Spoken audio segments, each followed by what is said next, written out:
Olá, meus irmãos, que a graça do Senhor Jesus Cristo esteja sobre vocês. Vamos continuar nosso vídeo e estudo na carta de Paulo aos Romanos. Hoje nós vamos estudar o capítulo 2, verso 1, até o capítulo 3, verso 8. É um texto maior, mas essa seção aborda, agora Paulo continua a falar da ira de Deus sobre o pecado, e ele vai falar agora da situação dos judeus, o que eles teriam ou tinham de vantagem ou não, né, em relação a este assunto. É o que Paulo vai abordar, vai continuar abordando agora sob uma outra perspectiva.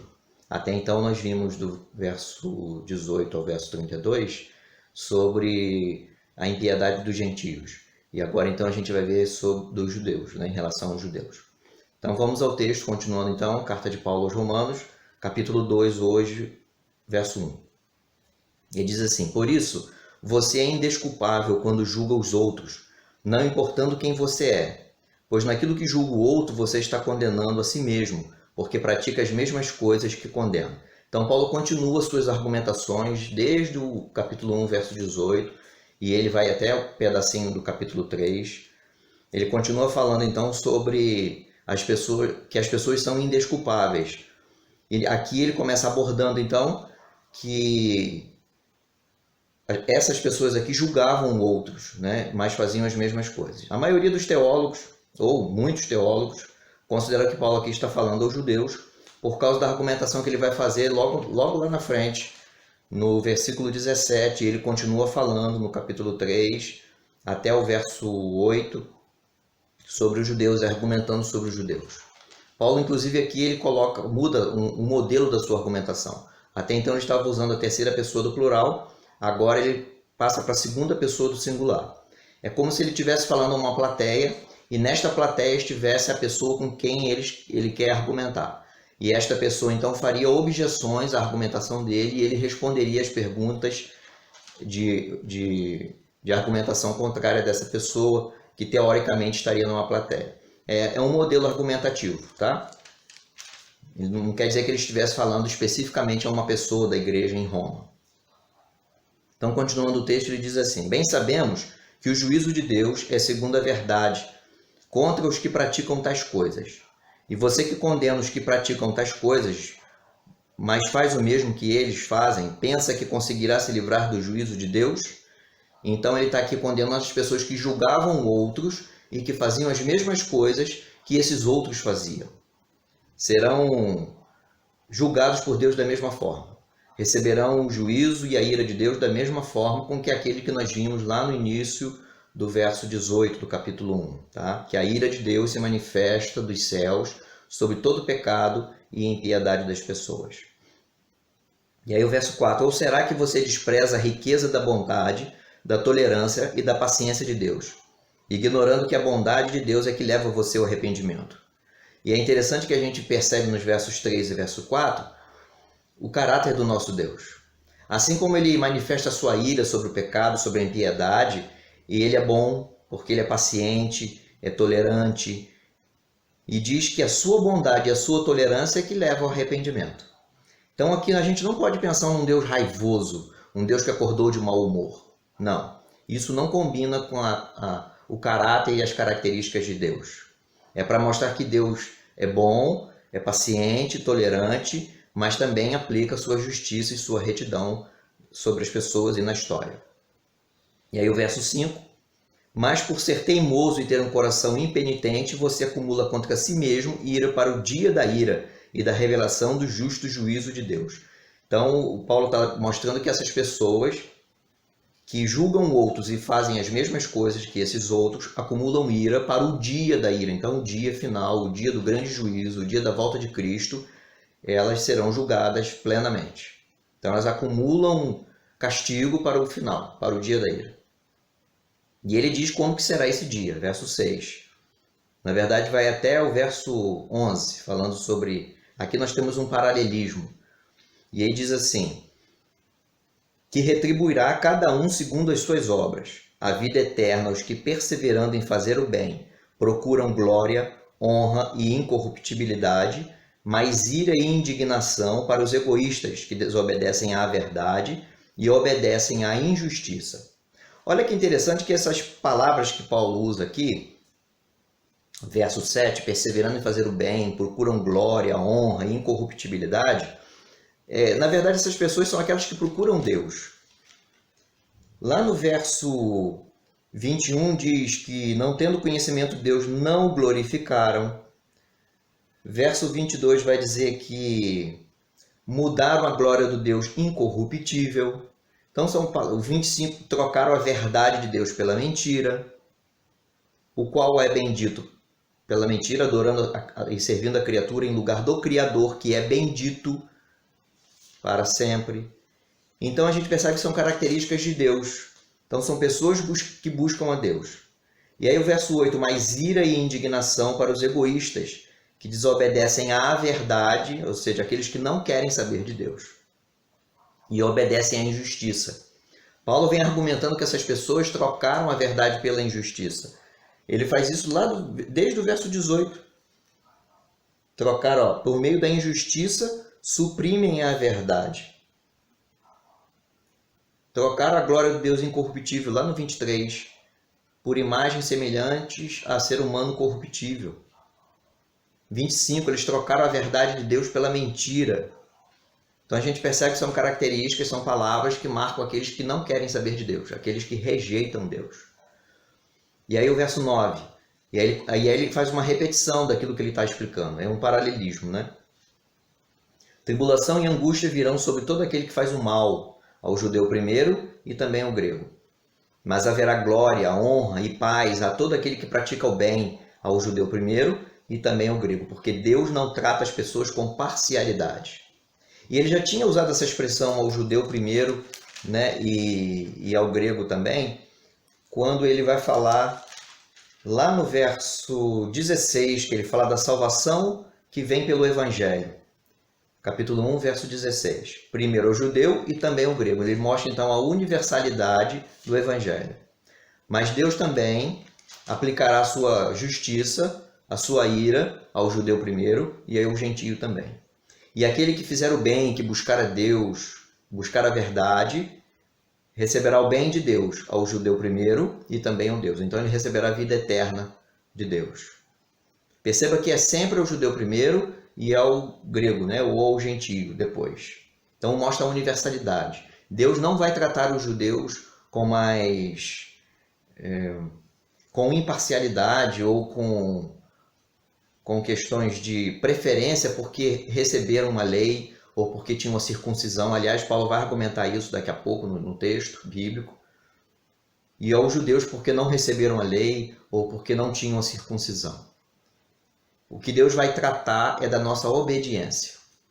Se buscamos a Deus verdadeiramente ou não. Por isso a salvação é pela fé. O que Paulo vai... Na verdade, ele está fazendo toda essa argumentação para mostrar que todos nós somos pecadores. E ele vai começar a argumentação que a justificação é pela fé, lá no capítulo 3, verso 21. Vai argumentar com um exemplo no capítulo 4, o exemplo de Abraão. E no 5 ele começa a fechar então esse assunto de que não é por lei, não é por obras que nós somos justificados diante de Deus. É pela fé na pessoa de Jesus Cristo. Então Deus, ele não é parcial. Deus trata todas as pessoas com imparcialidade. O que ele quer é que sejamos obedientes e para que sejamos justificados pela fé. Continuando então no verso 12, ele diz assim: assim todos os que pecaram sem lei, também sem lei perecerão. Ou seja, pecaram. Os gentios não tinham a lei mosaica, mas se pecaram, vão perecer sem a lei. E todos os que pecaram sob a lei serão julgados pela lei. Os judeus tinham a lei e sabiam como deviam se comportar. Então eles serão julgados pela lei, que é boa, perfeita. Paulo vai argumentar também nesta carta, lá no capítulo 7, sobre o valor da lei. 13. Porque justos diante de Deus não são aqueles que somente ouvem a lei, mas os que praticam a lei é que serão justificados. É interessante que lá na carta de Tiago, no capítulo... Deixa eu só achar aqui onde está o texto bíblico.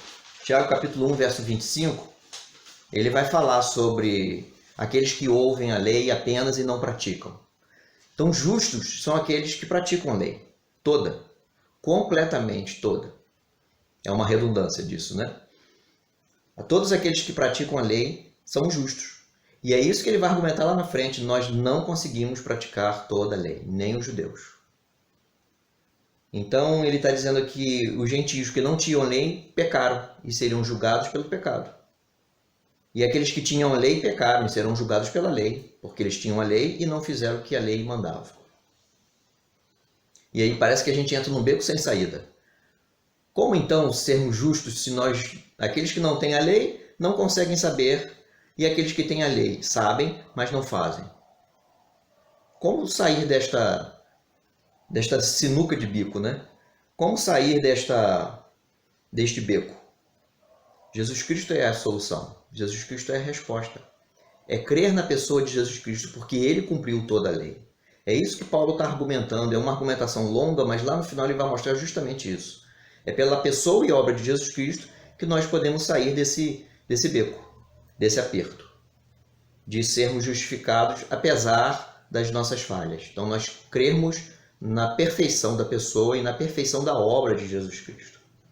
Seguindo então o texto, verso 14, diz assim: Quando, pois, os gentios que não têm a lei fazem por natureza o que a lei ordena, eles se tornam lei para si mesmos, embora não tenham a lei.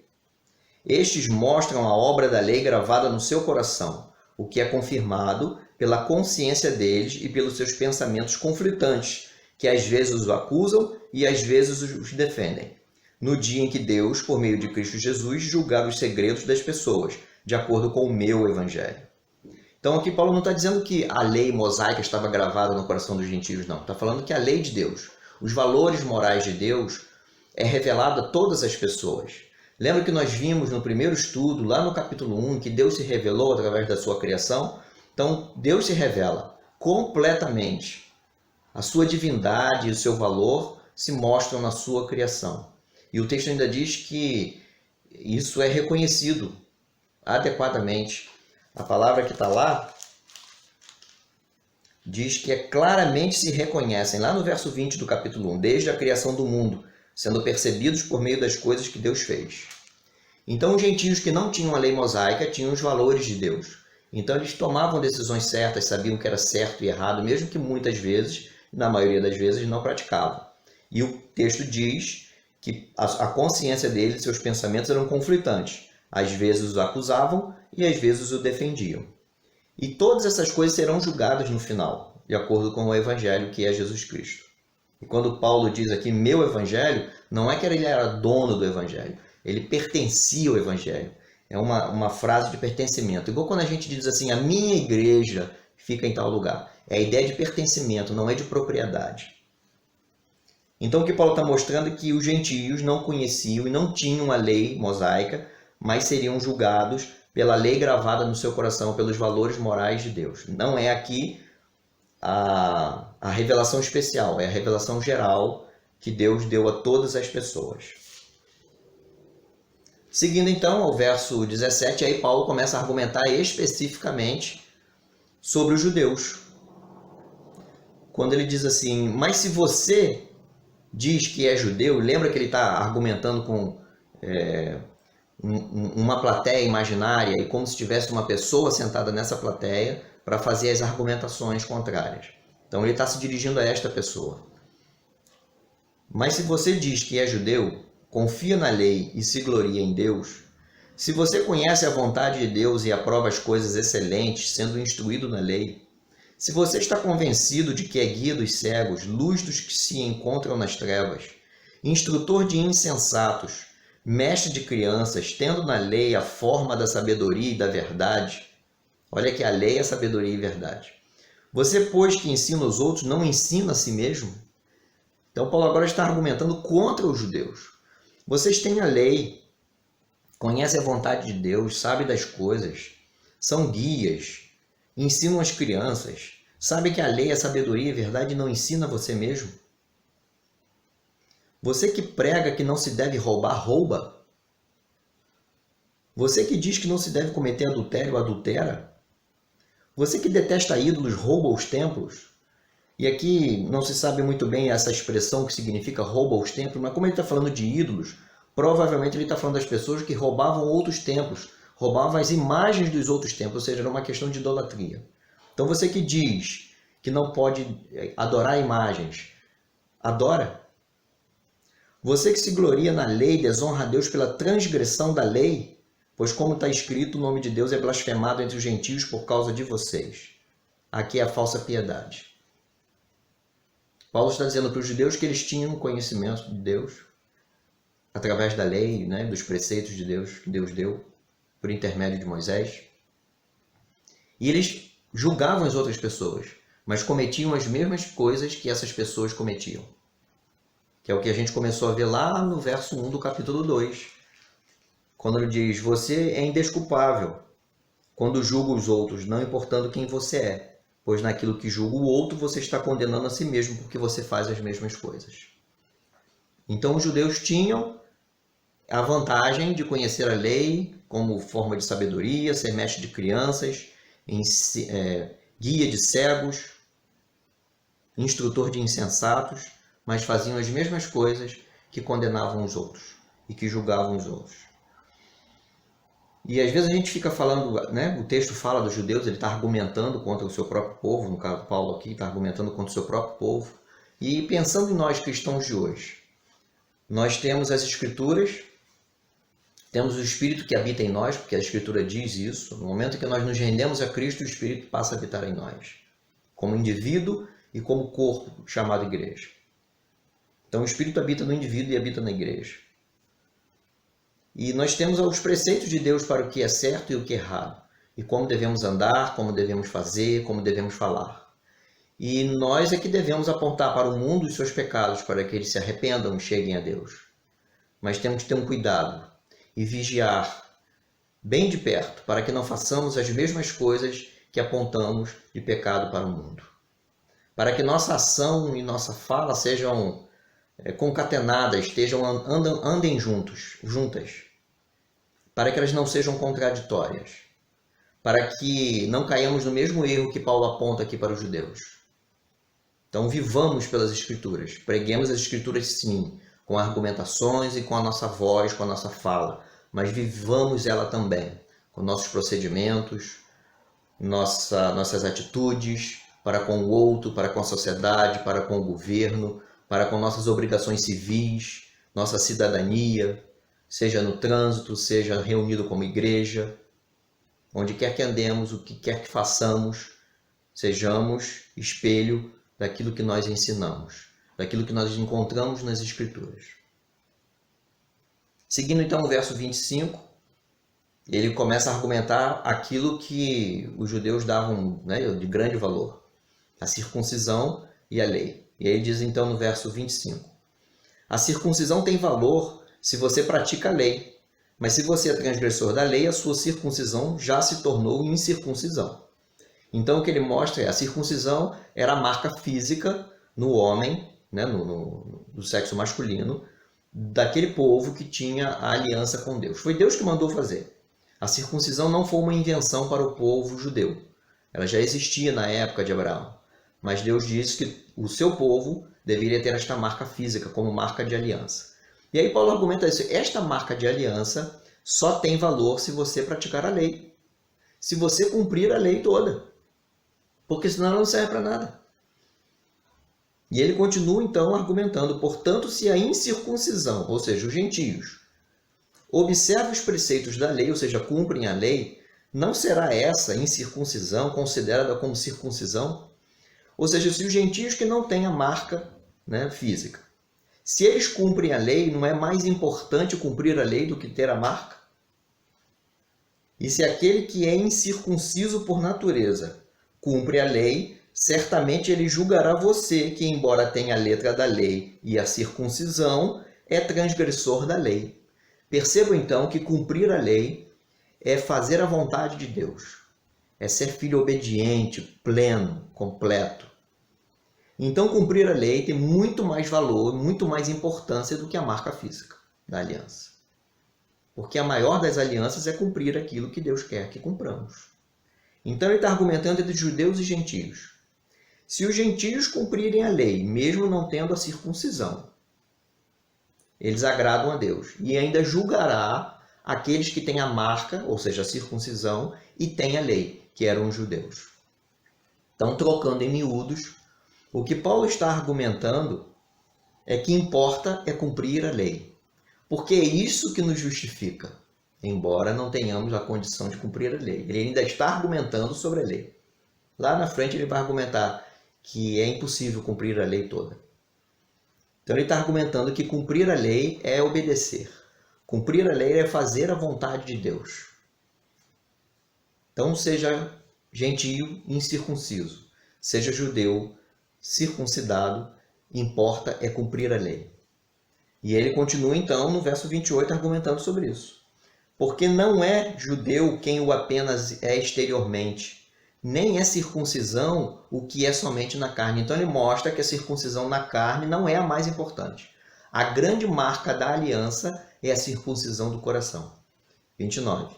Porém, judeu é aquele que é interiormente, e circuncisão é a do coração, é feita pelo Espírito, não segundo a letra, e cujo louvor, ou seja, os aplausos, não procede de seres humanos, mas de Deus. Então a circuncisão adequada, a circuncisão principal, melhor, é aquela que é feita no coração.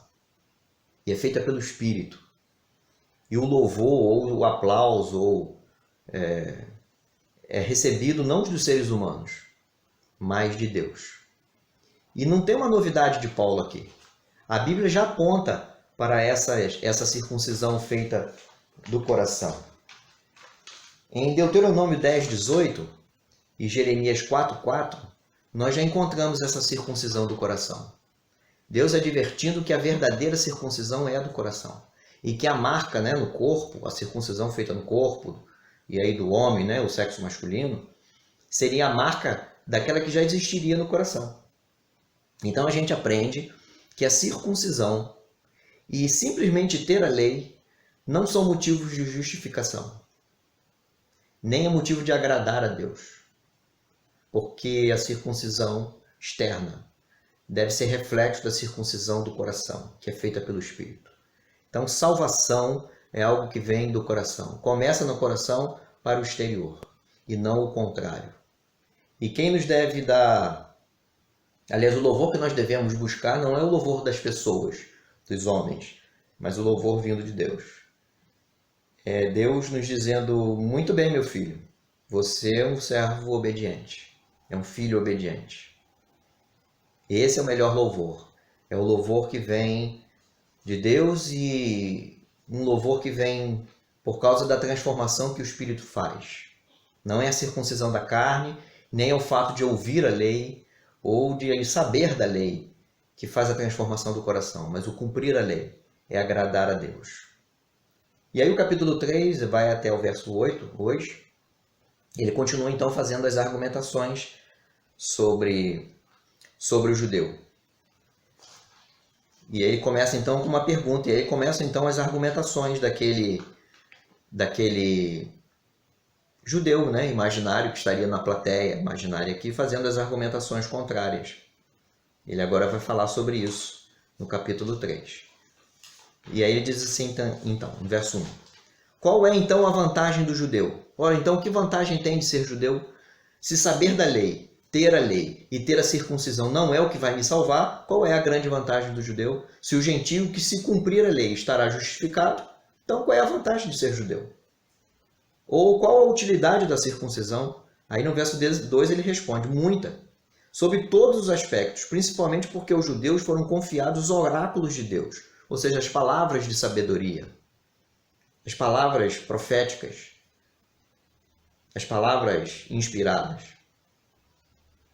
E o 3. E então, se alguns não creram, será que a incredulidade deles anularam a fidelidade de Deus? Então, primeiro ele argumenta, qual é a vantagem então de ser judeu? Muita. Lembra que o texto, em diversas vezes, Paulo diz, primeiro o judeu, depois os gentios, primeiro os judeus, depois os gentios. Os judeus foi um povo criado por Deus, separado por Deus, para receber a sua lei, para conhecer o caráter de Deus e mostrar a outros povos. Então, sim, isso é muito importante, mas não é isso que vai salvá-los. A salvação é só pela fé na pessoa de Jesus Cristo. Então, ele diz que tem muita importância. mas não é isso que nos justificará. Então ele diz assim, ó, mas alguns não creram. E aí ele pergunta, se alguns não creram, será que a incredulidade desses, né, anularam a fidelidade de Deus? Então Deus deixou de ser fiel porque algumas pessoas não creram? De modo nenhum, verso 4. Seja Deus verdadeiro e todo ser humano mentiroso, como está escrito, para que sejas justificado nas tuas palavras e venhas a vencer quando fores julgado. Então não é porque algumas pessoas não creram e argumentam contrário a isso, né? Tentando mostrar, não, Deus não pode ser fiel e justo se o povo que recebeu a lei e recebeu a marca física da aliança não creu. E aí é o que ele argumenta no verso 4, de modo nenhum. Deus é verdadeiro e o homem é que é mentiroso.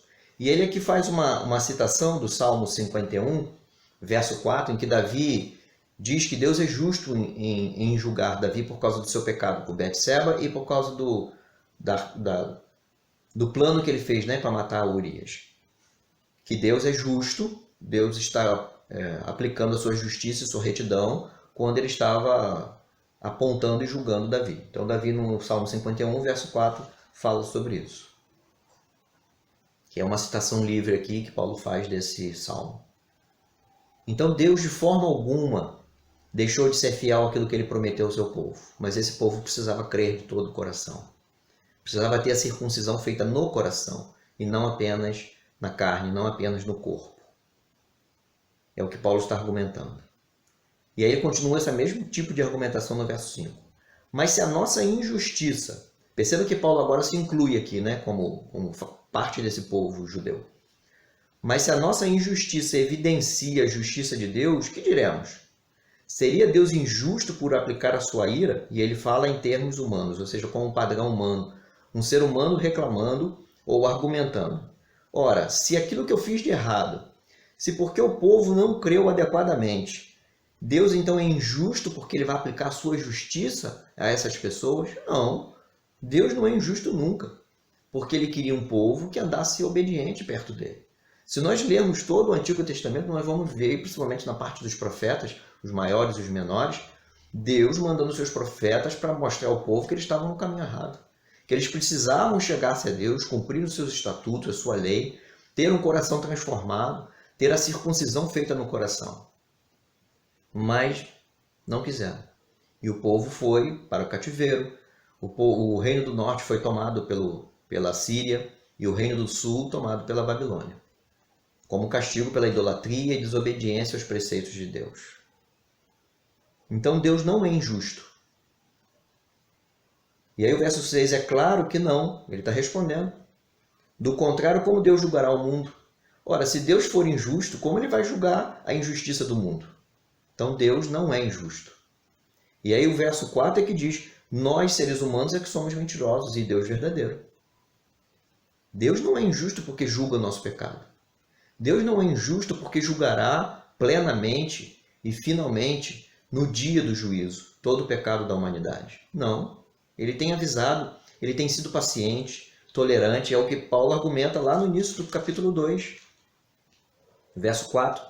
Ou será que você despreza a riqueza da bondade, da tolerância e da paciência de Deus, ignorando que é a bondade de Deus que leva você ao arrependimento? Se Deus não fosse tolerante, paciente, misericordioso, nós já teríamos sido consumidos. Porque o mundo, e aí nós enquanto mundo, enquanto pessoas, né, enquanto humanidade, a maior parte do mundo não quer saber de Deus. Despreza Deus, blasfema contra Deus, é o que nós estudamos no capítulo 1, do 18 a 32. Então Deus é justo sim. E aí o verso 7 ele continua essa argumentação. E se a minha mentira faz com que aumente a verdade de Deus para a sua glória, até a justiça de Deus é para a glória dele. Tudo o que ele faz é para a glória dele. Porque ainda sou condenado como pecador? Então aqui está a argumentação de alguém que quer provavelmente continuar no pecado e não ser julgado por Deus. Porque se a minha mentira, né, o verso 7, faz com que aumente a verdade de Deus, se a minha injustiça destaca a justiça de Deus, por que eu sou condenado como pecador? Deus já está sendo beneficiado com aquilo que eu faço de errado. E aí o verso 8 complementa essa ideia. E por que então não dizemos, como alguns caluniosamente afirmam que fazemos? E aqui provavelmente Paulo está falando de pessoas que acusavam Paulo mesmo. Pratiquemos o que é mal para que nos venha o que é bom? Então eu vou fazer o que é errado para que eu não seja condenado? Ou receba a graça de Deus mesmo fazendo e continuando fazendo coisas erradas? Sem chegar ao arrependimento? Sem reconhecer que Deus é justo? Sem reconhecer que Deus é bom? E aí ele responde então de forma concisa: a condenação destes é justa. Então as pessoas que usam esses argumentos, se a minha mentira aumenta a verdade de Deus, por que ainda sou condenado, mesmo fazendo mentira?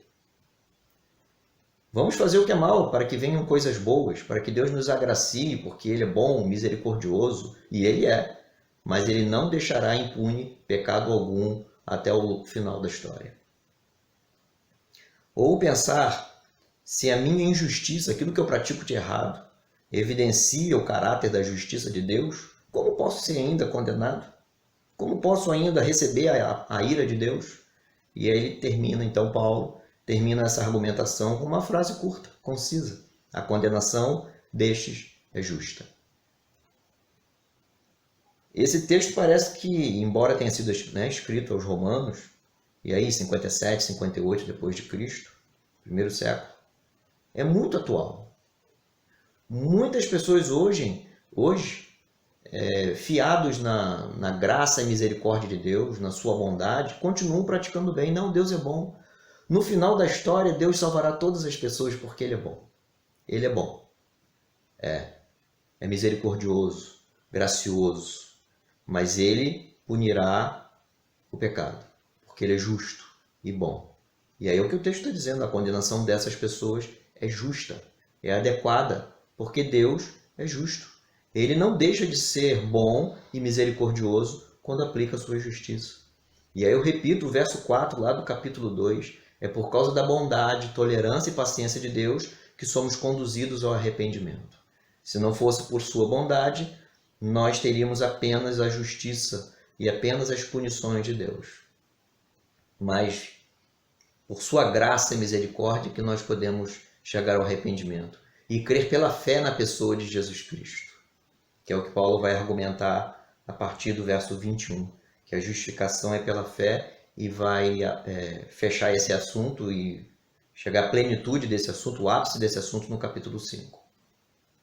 Deus é justo, bom, perfeito, toda a sua vontade é perfeita. Lá no capítulo 12, Paulo vai dizer isso. A vontade de Deus é perfeita, boa e agradável. Ele é bom, amoroso, misericordioso, gracioso, justo e reto e santo. Isso é o caráter de Deus. Cheguemos a Ele pela pessoa de Jesus Cristo, porque nós não podemos, seja judeu, seja gentio, cumprir plenamente a lei. Nós somos falhos. E a lei mostra o caráter de Deus, que é perfeito. Então, creiamos em Jesus Cristo pela fé, porque Ele cumpriu toda a lei. Seu sacrifício foi perfeito. Resolveu a questão da justiça de Deus e resolveu a graça de Deus para a nossa vida. Que o Senhor Deus nos abençoe.